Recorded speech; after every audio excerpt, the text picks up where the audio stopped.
Hey, everybody, welcome back to the podcast. You're listening to the longest running superhero role playing game on Earth.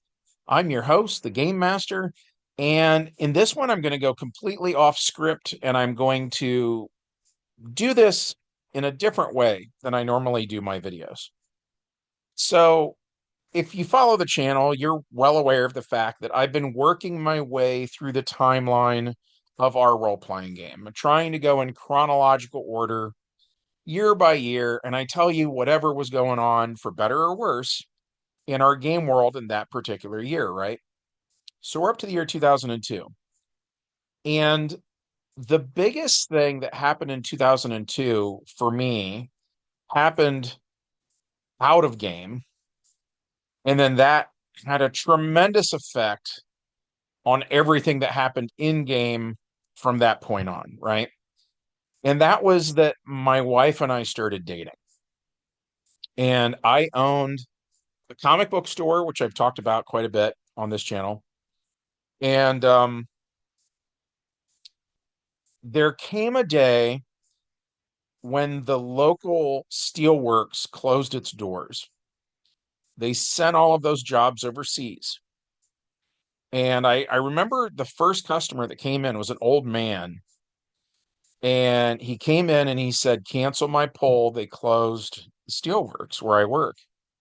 And I was like, oh, that's terrible. I'm sorry to hear that. And I said, well, I'm happy to hang on to your stuff until you get another job or whatever.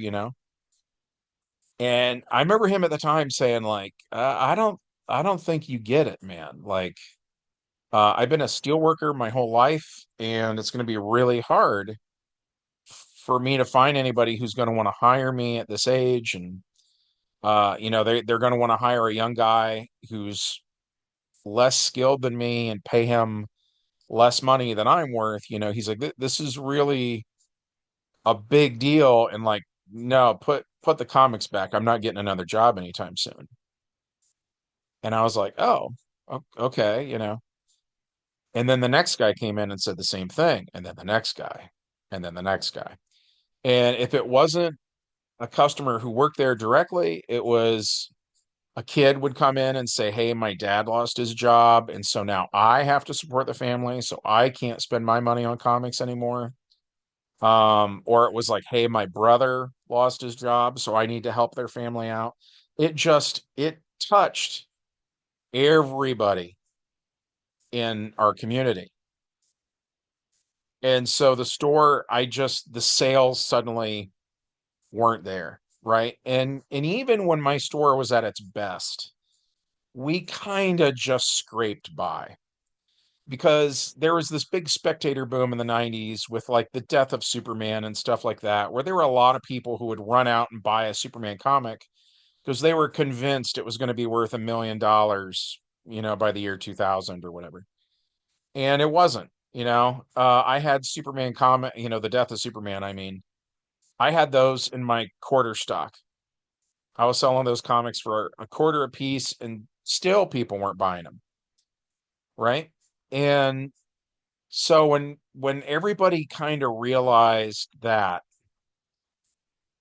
the comic book industry went through some major changes, and at least where I live, for a while there in the 90s, there was a comic book store in every town. And then into the 2000s, 95% of them went out of business. So now in the modern day, it's very hard to find some place around that sells comic books now. And that is also when the internet was kind of hitting bigger than it had before. People were able to do something like Pirate Bay and just download comic books. So that wasn't helping my sales either. But the point is, I was going out of business. And I had no idea what I was going to do with my life because, I'd gone to art school. That didn't really pan out. I wanted to make a comic book about the role playing game. I had failed. Uh, my best friend, Jay Morrow, was going to move home. He was supposed to be the guy who owned the comic book store at that point. Um, his wife re-enlisted in the military, though, and they had to move to the UK. Um, So the comic book store in my mind had been kind of my last option. And now it was going under. And I was like freaking out. I had no idea what I was going to do with my life. And I really felt like my life was over. Um, and at any rate, so I started liquidating the store. And on the last night that I was open, I called my cousin Brandon and I said, "Hey, I need you to come over with your pickup truck because I didn't have a pickup truck at the time. I said, I need you to, bring your pickup truck over so that when we close, we can throw some stuff in the truck that I want to keep, like I had my Transformers. I had literally every G1 Transformer from the 1980s was in a back room in the store, the room I lived in. And I said, I want to get those out of here, for instance, and so on and so forth. And so when Brandon showed up, he at the time was interested in this girl named Jade, and her best friend was the girl who was going to be my wife. Um, so the three of them showed up, and I couldn't stand Jade, to be honest. I still can't. Um, she's like the polar opposite of me in every way that matters. And at any rate, so I wasn't really paying any attention to Jade, but when I started talking to my wife, I, introduced myself and stuff, and I was kind of just asking her questions, getting to know her. And she told me that she loved comic books. So she was flipping through my quarter stock looking for a good deal. Um, she loved role-playing games, which obviously I like role-playing games too. She loved Transformers, which is my big thing. Actually, I'm a huge Transformers collector. Uh, and she loved art, and I'd gone to art school, right? And so if I was lucky prior to that, I would have met one girl who liked one of those things or whatever, right? And date them, and nothing had ever worked out, of course. So to meet a girl where she literally checked off every box, it was a 100% match, right? I'd never met anybody like that before. And so I had this really strong feeling, this little voice inside of me, kind of saying, if you don't ask her out, you're going to regret it for the rest of your life.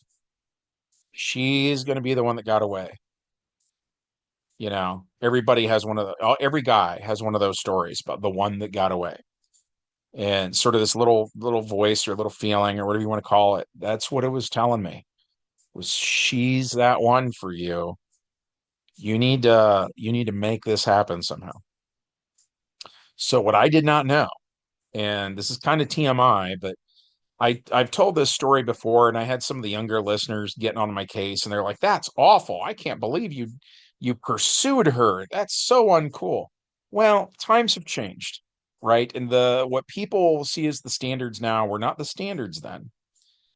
Uh, so I did ask her out multiple times, but here's the thing: the reason she was saying no, I did not know this at the time. She was actually planning on ending her own life that night. Her friends took her out to cheer her up, and I did not know that.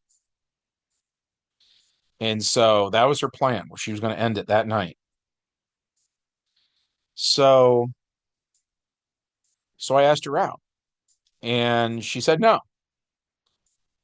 And I didn't know why, of course. She didn't tell me this until much later. And that voice kept at me, like you can't, you have to make this happen, right? So we talked, we just had everything in common. She laughed at all my jokes. She loved everything I had to say. And she asked if I had anything to drink, and I said, yeah. And so we walked back into the store because we had at that point, uh, we were out there where Brandon's truck was at. And we'd been having kind of like a tailgate party in the parking lot, basically. So we walked back into the store, and I, go behind the counter and I get her a Mountain Dew or whatever. And I said, hey, why don't you go out with me? Because if you do it and you don't like it, you never have to see me again. But if you do it and you do like it, we'll cross that bridge when we come to it. And she was like, nope. So I don't know. We hung out more, and it was like the end of the night basically, and I decided to go for broke, and I did the Jedi mind trick. And I which is funny because I'm not even a big Star Wars fan, honestly. But I did the little wave of my hand and I said, "You will go out with me." And she acted like she was in a daze and she's like, "I will go out with you." And I said, "Really?" And she said, "Yeah, really." And I was like, "Awesome." And that was the moment. That was the moment she decided not to end it. And so the next day I called her, and it was one of those things where we're talking on the phone until 4 in the morning or whatever. And then we went on our first date the day after that, and it never ended. She she had a lot going on in her life. I won't get into all the gory details, but she'd had a hard life. She didn't really want me going home. She didn't want to be alone like ever again. And we've been together the whole time. We joke that we're still on our first date 20 years later. So that was the big thing that happened in the year 2002. And the following year, we were married then. But the other thing was I was not working because I had the money from liquidating the comic book store. She was working some, but had plenty of time off. She worked at Red Lobster at the time, and I don't know what it was. She was only working 20 hours a week or something like that. And we were living off of the money from the comic shop for pretty much the first year of our marriage. So we would be sitting around all the time being bored. And so we did nothing but role playing. We played so many role playing games. And so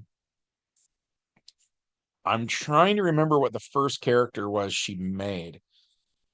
Might have been Kitsune, who we've talked about on this channel some. Um, she made some weird characters. She had a character named oh, what was her name? It was Cyan. It was a dragon named Cyan. Like she tended to gravitate more towards fantasy, which is not really my thing. Um, and we were running stuff set in the Legion of Superheroes era for a while, which is about 1,000 years in the future. And so we were saying, because some of the characters in the Legion are kind of fantasy oriented. So in that game, we were kind of saying everybody was from a different planet, and they were all legionnaires then. And so Cyan was from some fantasy world basically, but she was in the Legion and had dragon powers. And she had another character named Moonshadow that I think was some kind of an elf. Um, and then we kind of got away from the Legion stuff, and we started to do more kind of like Firefly was on TV. That was something my wife and I did when we were dating, is we'd watch Firefly together, which I love that show. And so we ripped it off pretty heavily, and we're running a Firefly campaign. And at any rate, so my wife made this character, and it's the character pictured here, Jink or Jink. Um, and she is supposed to be a Martian, and I mean that in the DC Comics sense of the word. So she has just a ton of powers, super strength and super speed and flight and shape shifting and telepathy and invisibility and just all sorts of stuff. And so normally we see the Martian Manhunter as kind of the representative of that kind of an idea. So Jink was a space pirate, and she met the John Redbridge character and just decided, I'll put it this way. You know how, for instance, some fictional characters might represent a concept like they're the embodiment of fear or greed or honor or something, right? Or logic.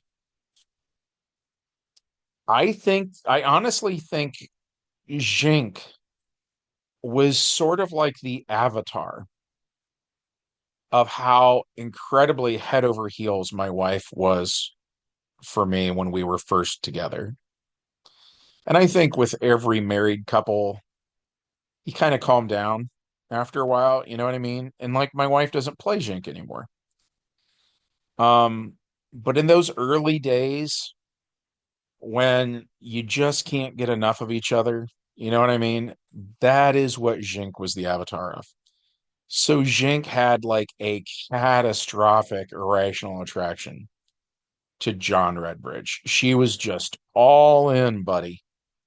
Um, and like we've said in other videos on my channel, he used to be Dagda from Celtic mythology, and then there's the other character Morrigan from Celtic mythology, and Jink was really into Morrigan too. I mean, just like madly in love with these two. And she wanted to kind of be the third leg of that tripod in a way. And that was kind of interesting. And so Jink, how would I put it into words? She's really hard to describe. She's just insanely loyal to John Redbridge. And so whether he's a hero at the time, because he kind of flip-flops, and part of that is honestly out of game, we'll play something for a while and we'll get tired of it. So we change it. And we'll be very heroic for a while and we'll tell those kinds of stories. And then maybe we want to vent or something like that. We do villain stuff for a while, you know? And then we decide, well, we really don't like doing that. And let's do a redemption story arc and let's go back to being heroes, right? And for that kind of moral roller coaster, a lot of the characters will do something. There'll be some kind of a game mechanic. Like at one point I mentioned in a video, Dagger, the Marvel character Dagger. She can shoot these light daggers at people that purify them. So she had to do that to John Redbridge one time when one of his villain arcs came to an end and we want him to be a hero again. We never do that with Jink. I was talking to my wife before I recorded the video just to make sure what I said about Jink would not be the sort of thing my wife would disagree with, right? And she agreed with me that Jink doesn't really care about morality one way or another. She really only cares about John Redbridge. And whatever he's doing, she's going to support it no matter what. And like, that's her deal. So if he is like, let's go fight some crime, she'd be like, cool, yeah, let's go fight some crime. And then if he turned around the next day and said, let's go commit some crime, she'd be like, cool, yeah, let's do that.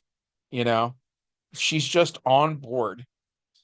And she's uh she's one of those girls that is just like if they went out to a bar and he thought some other chick was cute, Jink would go grab a butterfly net. you know, like I'm gonna hook you up, baby. Uh Man, that was Jink. She is lovably crazy. Um I liked Jink so much. I don't have any tattoos at all. I was going to get one of one of my RPG characters when I was at art school. And I got very lucky because I mentioned this to a professor who had tattoos. And he could just like, he had my number, man. He knew me better than I knew me, right? And so he said, do me a favor. I have this marker that is like a super permanent marker. If you draw the tattoo on your body, that ink is not coming off for at least a month, if not longer. And he said, so before you get a tattoo, do me a favor, and you're an artist, draw it on yourself first, and I want to see how long it takes before you get tired of looking at it. And I swore up and down, oh, that's not going to happen. Oh, I'm not going to get tired of looking. I got tired after a week of seeing it. So he was right. And I've never come up with anything where I was like, no, that'd be cool. I would, never get tired of that. Like I wouldn't mind having that on me. And at any rate, at one point, I was very like I thought of all my wife's characters, and we were talking about getting a tattoo of each other's characters. And she does. She has. I play a guy called the Bear. He is on her lower back. And so I was going to get her character, and she's like, which one would you get? And the more I thought about it, the more I thought it would be Jink. And my wife was blown away by that. She's like, really? I was like, I don't know, man. I love Jink. She falls into a weird niche. It's kind of like if you were to talk about old school Harley Quinn, and I don't mean like the more recent stuff. I mean, I like Margot Robbie and everything, but if you talk about Batman, the animated series, and Harley Quinn, what is it about Harley Quinn that people love? For me personally, I have a really hard time putting that into words, right? But like, I love that Harley Quinn a lot, and I feel like there's some sort of a parallel there with her and Jink, where the Joker can do some messed up stuff and Harley still loves the Joker. And I feel like that's pretty accurate. John Redbridge can do some pretty screwed up stuff. He is by no means a saint at all. And Jink loves him no matter what. And I think that's attractive, right? I think everybody on some level wants to be loved no matter what by somebody. And maybe that's kind of what it is about Jink. I don't know. I don't know.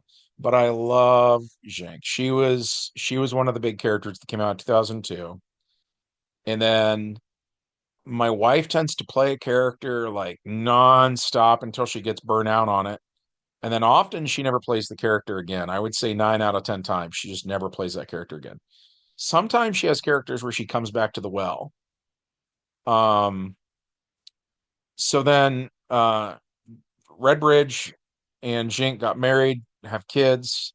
My wife tends to play the kids a lot. They have a daughter named Zoe, and my wife has played Zoe a lot over the years. They also have a son named Zane.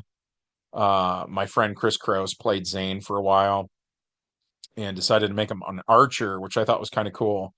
And then because of his strength, he was like putting arrows through brick walls and stuff. And we ran that in GURPS where the arrow damage is like, I don't know, strength +2 or something like that. So it was just these insanely damaging arrows. It was kind of cool. Um, but yeah, she was one of the big characters that came out of that year. And then my wife's brother, when I started dating her, I met Scott. And Scott's favorite character of all time is this guy named Yagi, and he made him up for the Legion of Superheroes game. Yagi was from some sort of a planet where everybody is. So I'm going to stop myself. I was going to say a goat. He is and he isn't. I remember drawing Yagi for Scott, and Scott's nickname was the goat. And this is before the whole thing about what is GOAT now, greatest of all time, I think is what it stands for. That was not the case back then. It was actually Scott is on medication for a lot of stuff, and the side effect is he never stops eating. And he would eat like anything. So that was what the goat joke was about, was how goats will eat like tin cans and stuff. And so he wanted some kind of a goat related character. I'm like I said, I'm an artist. I went to art school and everything. So I drew him a really nice I had what did they call it? Blue Line Pro. It was like these big things that like you would draw a comic book on it. I had a bunch of that stuff left over from when I liquidated my comic book store. So I drew his character on there, kind of big, and it turned out like really, really nice. And so it was like this big muscular goat guy, and he had like a Legion of Superheroes flight ring and a Legion of Superheroes belt buckle. Um, and I built him where he like I would compare his build a lot to like Beta Ray Bill. I wasn't trying to do that. It's funny that we kind of, I think subconsciously we went somewhere with that because when we were doing DC stuff, Yagi was in the Legion, and then all of those characters came back to the modern day. And then Yagi ended up in the Thor Corps, which was a thing for a while Marvel did in the 90s, where it was like a ton of dudes who all had hammers. They all wore costumes similar to Thor. So from there on out, Yagi became very Thor centric. And I don't think that Scott originally, well, it's funny because he told me different times he loved the X-Men in like the early 90s and stuff. But by the time the year 2000 rolled around, Scott was like so into fantasy, he just could not get out of fantasy mode, and it would be like if you had an adventure where the characters went to go stop some bank robbers. Scott was turning into like a Dungeons and Dragons character that's like, I loot the bank. And I'm like, no, Scott, that's the problem. That's why you're here, is because those guys were looting the bank. And he would just like not understand. Like, well, I do that when I play D&D. I'm like, yeah, this isn't D&D. Like, stop it. You don't loot the bank. Don't search the body of the police officers who respond to this situation, right? Like, get your act together.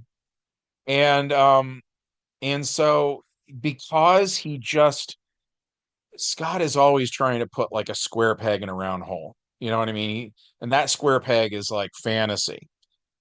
And no matter what you're doing, he's just, well, I do fantasy though. And it can really be annoying. And at any rate, I think that was why I started to steer him in the direction of the Thor stuff, is because Thor is kind of a fantasy character who is running around in a superhero game. And that was a good fit. And then that's all Scott ever wanted to do. And even if something happened, because at the end of the day, Yagi died, he was like, I want to play Yagi's whatever cousin or younger brother or something. Like I'm another member of Yagi's race shows up and takes the hammer, and I'm going to avenge Yagi now. And the name Yagi, by the way, was I think just the Japanese word for goat. But yeah, he invented Yagi in the year 2002. He played him for, I don't know, 20 years or something like that. And now I couldn't even tell you how he died. But the end of his life, he had something happened and he died. Um, Diamond Ronin was another big one from 2002. So I mentioned Ruby Ronin.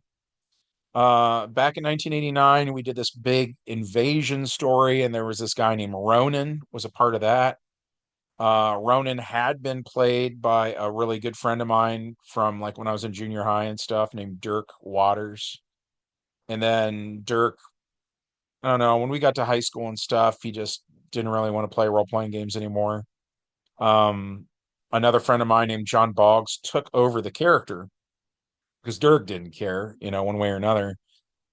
And and then in the real late 90s, like 99 or something, Ruby Ronin got shattered. John was always really bad at like he does not like to maintain anything. He doesn't take care of anything, in game, I mean. So Like he would not update a character sheet, and I would ask him a question, and he would start saying, "Well, yeah, but I got 100 experience points I haven't spent yet." Well, whose fault is that, John? Like do it. And if he had to do something with a character, he wouldn't. If he had to do something with equipment in the game, he wouldn't. And we've kind of mentioned that in other videos, but at any rate, so he Ruby Ronan, played by John, got a crack in him, and I told him you need to spend some of those points on regeneration because traditional medicine is not going to work when you are made out of ruby, right? You have a body of gemstone. We can't just throw a band-aid on this. Like the character, one of his things was he did not heal. He possessed no natural healing ability. Um, and he wouldn't. He would never get off of his butt to do it. And one day he got shattered. And so we came up with the story idea then, where John created this character. And if you remember the Ruby Ronan character, he starts off as like a human guy named Dirk Dudikoff, who gets taken to this alien world where he's forced to fight as a gladiator, and it's fight to the death, and then the last man standing wins this prize. And there's this machine there that would give the winner gemstone powers from Palladium. What is the name of the Palladium super game? Is that Heroes Unlimited? I get some of the other game systems confused sometimes. I mix that one up with Hero System or something like that. I think it's Heroes Unlimited. What if for sure though it's Palladium. The Palladium book has this power in it called gem powers. And the way it normally works is kind of like if you touch a ruby, then you get fire powers, for instance. And then the ruby, I think, sifts apart, kind of like when Thanos did the snap and all the characters kind of sifted away into ash on the wind or whatever. That's what kind of happens to the gemstone normally when you're, going it by the book. Um, we weren't doing that. We just were inspired by the power, and so we had said Ruby Ronan had fire powers. Well, so under the gemstone thing, if I remember correctly, the diamond one was I want to say super strength, invulnerability, and flight. And so John chose that because he had inherited Ruby Ronan from Dirk and hadn't actually made the character himself. So then when he got to pick his own and was going through the powers in the book, he thought that was the best one.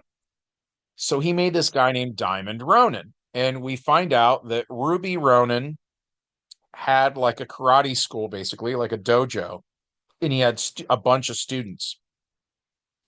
And so when he died, one of his students was Diamond Ronan. And Diamond Ronan kept a piece of his sensei and built a lightsaber. And I'm, like I said earlier, I'm not a huge Star Wars fan, so I'm not very good at this sort of thing. But as I understand it from my friends who are, a lightsaber has some kind of a crystal in the hilt that is like what makes it work. I believe it's also what gives the blade its color. I want to say it's called a Kyber crystal. Let me know in the comments if I'm wrong. That's fine. If I'm wrong, I'm wrong.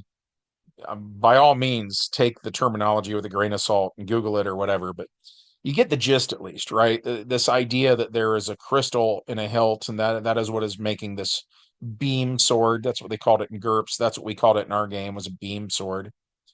Um, but yeah, so Diamond Ronan then is running around as a human, and he's got like a red lightsaber that's got a piece of his beloved master in it, so the sword is like sacred to him. And that was supposed to be us. Um, I guess is not a fantastic metaphor, but Hal Jordan was given the ring of Abin Sur. So in a way, the ring is kind of a throw over to that Abin Sur character, right? That's kind of what we were shooting for. Was the lightsaber was in a way representative of the old character, and then it was being wielded by the new guy who was going to carry on his heroic legacy. And he was a cool character. And to John's credit, John wasn't really doing anything wrong. And John was home for like a long while playing this character. I can't remember if he was on some kind of extended leave from the army or I don't know why he was home for so long now. Maybe that's when he had surgery. He had surgery on his knee or something from like he rides bicycles all the time. Yeah, it's outside the scope of the podcast, but I want to say he had knee surgery and he was home for like a year or something. And then he was playing this game like that whole time. And at any rate, there was this funny bit then where um we go to play one day and he can't make it to the game for whatever reason. And so we're like, "Oh, come on, come over, we want to play." And he's like, "Nah, just run my guy as an NPC." And we're like, "Okay." And so we're having these adventures in space. And I mentioned this in an earlier thing too, is John Redbridge during Our Worlds at War, he was hooking up with these like Starfire from Tamaran, and like Maxima was like the queen of Almerac, and he and then he was hooking up with what's her face, the Empress of the Shi'ar. And so like we were starting to do this big Terran Empire thing. And so we were doing a lot of in space at the time.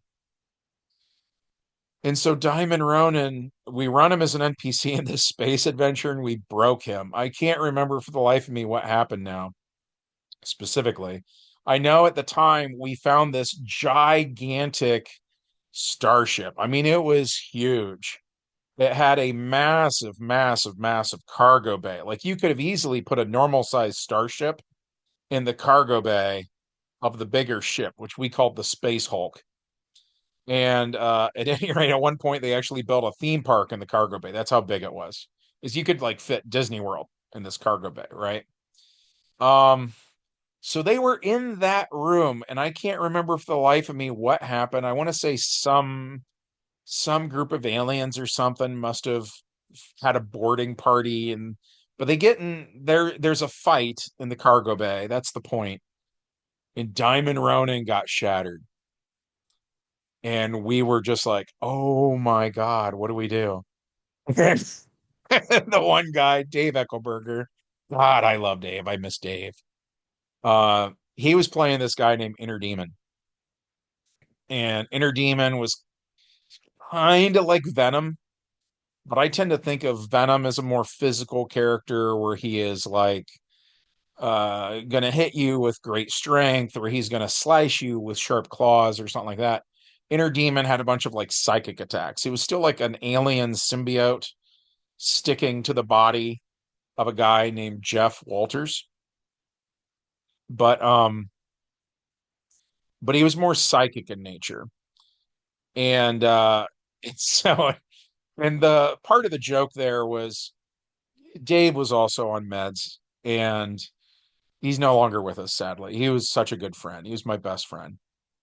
Um, Dave made a lot of characters like Inner Demon, and he made another character called the Ant Men. And they were these, they seemed very harmless and very helpful and very benign. And they literally, their whole thing was their life cycle was they had to take meds or they would mature. And when they mature, they will basically become xenomorph and they will kill you. But they take their meds so that that doesn't happen. And Dave set this up because he knew sooner or later the characters were going to get stranded on a planet or something where the Ant Man couldn't take his medicine and he was going to like mutate into this deadly form and then he was going to start hunting the other player characters. We never did that. I made sure the Ant-Man always had his medicine.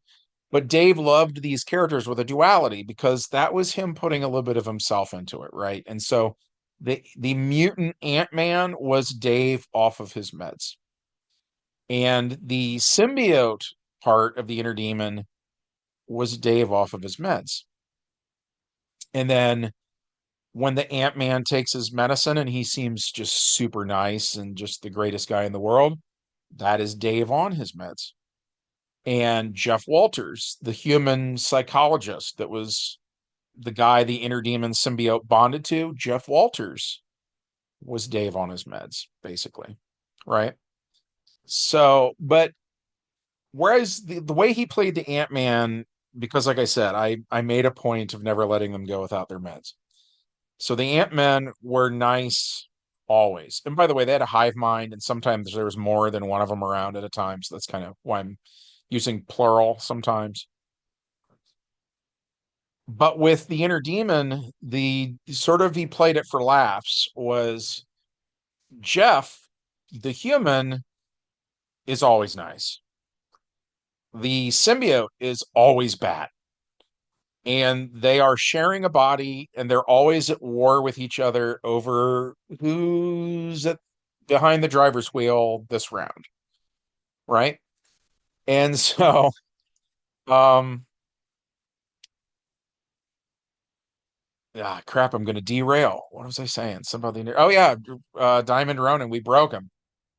So the inner demon was sweeping him up. He had like a dustpan and a broom and was like gonna go put Diamond Ronin's body in some kind of a recycling thing built into the wall of this starship. And we're like, no, no, no, don't throw him away. And he's like, what do we do? It's evidence. And we're like, well, I don't know, man, but don't throw him away. Like, we'll find an urn or something.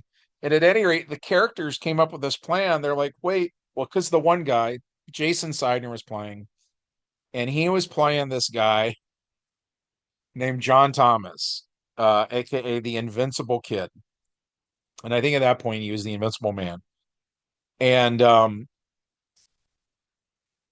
his whole deal was back when we played GURP Supers, he had taken uh was it invulnerability or immunity? I can't remember now. I want to say it was invulnerability to all kinetic damage. So it meant that he absolutely could not be hurt, right?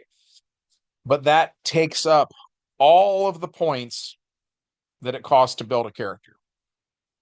So he had no energy blast, he had no flight, he had like nothing. So since this was a space game at this point, he was just running around with like a blaster, kind of a Star Wars style blaster pistol thing, along the lines of something like Han Solo would use or whatever. But Seidner, the player, was a huge fan of Star Trek. And so he's like, well, wait a minute. Um, we have a transporter here. It should have a record of the last time that Diamond Ronin went through the transporter. And so they come up with this plan that they're going to take Diamond Ronin's um what would you call it? The recipe? Like I don't really know what to call it. But they have this pattern and they're like, so we're going to sort of replicate using the transporters a new Diamond Ronin. And so that adventure ends where they all get on the transporter pad and they're like, okay, last time we came back to the ship, what were we doing? And they had to talk about it and figure it out. And they're like, okay, so we're going to like beam down to this planet. And then when we beam up from the planet, then we're going to create this clone of Diamond Ronin, right? We're all going to appear on the transporters at the same time. We're going to act like we didn't break him. And so that was the end of that game. And a week later, and I don't know, we were playing on Saturday nights or something. So like the next Saturday night rolls around and John could play and he's like, "What did I miss, guys?" And everybody's like, "Nothing. We didn't even play, John. We ended up not playing. We were just hanging out." I think that's also around the time they made that what was it, Dead or Alive beach volleyball. We were so into that when that came out. And I think that's what they told him was like, we just played beach volleyball the whole time. And he's like, oh, cool. So he didn't know we killed him. And so at any rate, we start off the adventure. I'm like, so everybody beams up to the ship. And then everybody but John is in on the joke. And they're like, oh, wow, that sure was a weird adventure we just went on down on the planet. Boy, I'm tired. I'm going to my room. And John's like, okay, why are you guys acting weird? And they're like, what? No, nothing. We're not being weird. Just do this or that, John. And then Dave starts trolling him. And Dave's like, hey, by the way, be careful not to die. Be careful you don't trip in the hallway or something. You might fall and shatter. And everybody else gets kind of like wide-eyed and stuff when Dave says that. And John just looks confused, like, why would you say that though? we we went, I don't know, man, like 3 or 4 game sessions maybe. And then John found out. And I think it was John got in a fight with Dave in game or out. I mean, or both. I don't know. But they were arguing. And then Dave is like, oh, yeah, well, at least I'm not a clone.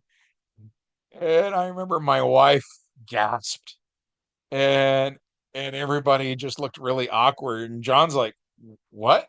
And he looks around at everybody and he's like, wait, what? I'm a clone? He was mad.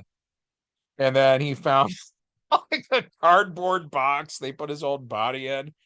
And he's like, I can't believe you put me in a box. And they're like, well, I mean, Inner Demon was gonna recycle you and put you in the replicators, and you're gonna come out as whatever the ship needed, toilet paper or dental floss or something. And he he was mad. He was really mad. But it was pretty funny. Um, Man, that's kind of, I think that's about all the characters from 2002 that really stand out to me.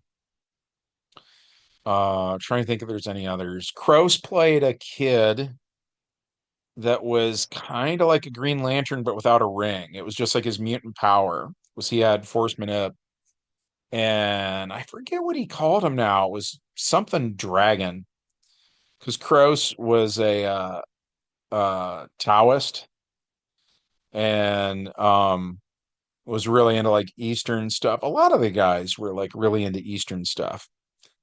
And so yeah, he was playing this kid, and then his kind of whole gimmick was he only made dragons, and then whatever he needed at the time, like if they needed something to pry a thing apart, then this like Asian style dragon would wrap around it and sort of, get it pried apart. Or if they needed fireball, the fire would, the dragon would breathe fire. That came out of 2002. I'm probably going to think of more characters when I'm done with this video, where I'm going to be like, oh man, I should have mentioned that. Oh, there was another bit that was kind of funny. And that was about Kroos. Um, I think the word is metagaming, where he was playing some alien who had like he knew nothing about anything from our world whatsoever. He was like from a completely different plane of existence. He should have no knowledge of physical matter in the slightest. And so when we were 1,000 years in the future, we were messing around with not only the Legion of Superheroes, but also the Guardians of the Galaxy. The original, not the recent movie stuff where they're a team in the modern day. The original had them doing stuff around the year 3000. And so at any rate, one of the guys was Vance Astro, and he ends up with Captain America's shield. That you find out that in all these years, 1,000 years later, Captain America's shield still exists. So he was running around with the shield for a while, and then something happens where he gets knocked out and is in a coma or something like that. And there was this other guy named Cho, just CHO, which is Japanese for super, I believe. At any rate, so Cho is this kind of like a Marty McFly kind of a character. I think we were inspired by a movie called Titan AE, and the main guy in that, the main hero guy who has blonde hair, that was kind of also the inspiration for Cho. But at any rate, he ends up with Captain America's shield, and and there's this joke then where uh he gets in an argument with the alien, where the alien is like, I think that's a shield. I think it goes on your arm, and like the alien is suddenly super familiar with stuff from Earth. You know what I mean? And it's because Kroos knew what it was, right? He was taking his out of game knowledge and he was bringing it in game, and you shouldn't do that. For the same reason that when you're playing Dungeons and Dragons, if you're a guy who's never seen a monster ever, if you encounter a troll, you shouldn't be lighting up your torch first thing because the player happens to know that they have a weakness to fire, right? The character, you should play them as ignorant. And that's not what Kroos was doing, you know? And so it was a bad gaming habit. We were trying to break him of that. And I remember him getting in a fairly epic argument with Cho, who decided it was a saucer sled. And, and, uh, and like we were just irritating Kroos. And Kroos was like, it's a shield though. And Cho's like, dude, I'm the only one here from Earth, and I'm telling you, I used to own these things when I was a kid. It is for sure a saucer sled. And something had happened where it had the paint blown off of it, by the way. So it didn't have red and white stripes or anything at the time. Um, and they end up on some planet. It's like a Hoth type planet or whatever, and they're trying to run away from some big monster of some sort, you know, like a Yeti kind of a thing. And sure enough, and mind you, this is 20 adventures later or something. Cho uses Captain America's shield like a saucer sled, and we roll the dice, and it's like a critical success. It's Kroos's character is trying to run away through like knee deep snow, and go zipping down the hill like Cousin Eddie in Christmas Vacation. And it was very funny. And at any rate, to this day, um, if we go to Walmart or something and we see saucer sleds, um, sitting around, you know, and an end cap or something like that, I'll point to anybody who knows the story and I'll say, you know, Captain America, um, you know, that kind of thing, or the players say stuff like that back to me. You get it. I kind of made that not funny, but at any rate, I guess you had to be there. Um, not a not a great ending for a video, but I guess that's the ending for this video. Those are my memories of our game and our life in 2002. I hope that you enjoyed some of this. If so, as always, we would love it if you supported the channel by smashing the like button. Uh, Make sure you're still subscribed. And as always, leave us a comment. We love your comments. Um, what were you doing in 2002? It can be about something maybe memorable from your real life that you did that was cool, or if you're a gamer, tell me what kind of games you were playing back in 2002. That might be cool. At any rate, from all of us here at the longest running superhero role playing game on earth, we hope you have a good one, and we'll see you in the next adventure. Bye.